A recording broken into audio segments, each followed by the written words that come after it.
கோவையில் vibes of Chettinad 2ஆம் நாள் செட்டிநாடு ஷாப்பிங் மற்றும் உணவு திருவிழா. கோவை நகரத்தார் சங்கம் சார்பில் வைப்ஸ் ஆஃப் செட்டிநாடு எனும் 2 நாள் செட்டிநாடு ஷாப்பிங் மற்றும் உணவு திருவிழா கோவையில் நடைபெறவுள்ளது.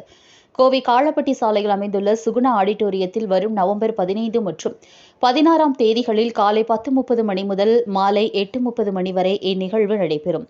இந்த திருவிழாவில் 100க்கும் மேற்பட்ட தொழில் முனைவோர் ஸ்டால்களும், மேலும் 8 முதல் 16 வயதிற்கு உட்பட்ட 100க்கும் மேற்பட்ட குழந்தைகள் தங்கள் தொழில் திறன்களை வெளிப்படுத்தும் சிறப்பு ஸ்டால்களும் இடம்பெற உள்ளன.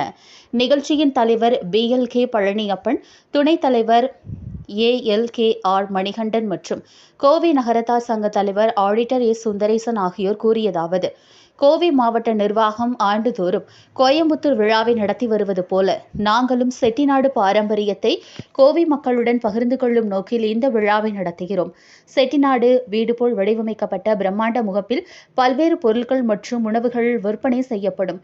மேலும் பள்ளி மாணவர்களுக்கான திறன், கலை, பேச்சு, கையெழுத்து போட்டிகளும், பாட்டு மற்றும் இசை நிகழ்ச்சிகளும் நடைபெறும் எனவும் இந்நிகழ்விற்கு நுழைவு இலவசம் என்றும் தெரிவித்தனர். எல்லோருக்கும் வணக்கம்.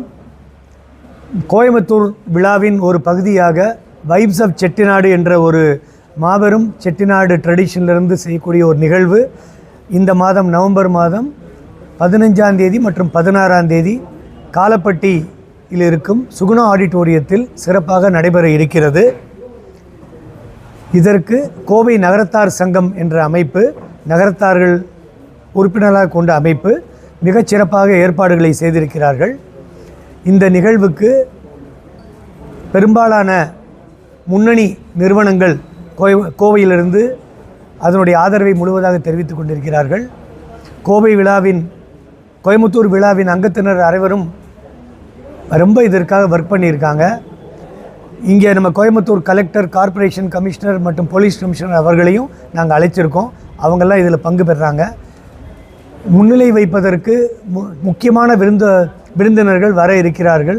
மூத்தவர் திரு வரதராஜு அவர்கள் மற்றும் கீர்த்திலால் சாந்தகுமார் அவர்கள், லக்ஷ்மி நாராயணன் அவர்கள், அருண் பழனிசாமி அவர்கள், ஆனந்த் ராமசாமி அவர்கள் மற்றும் அசோக் பக்தவச்சலம் அவர்கள் மற்றும் ராமகிருஷ்ணா ஹாஸ்பிட்டல் சேர்ந்த ட்ரஸ்டி சுந்தர் அவர்கள் மற்றும் விசாலாட்சி மதுரையிலிருந்து தியாகராஜா மில்ஸ் அவங்களுடைய டாட்டர், இவங்கெல்லாம் இருந்து சிறப்பாக இதை துவங்க இருக்கிறோம்.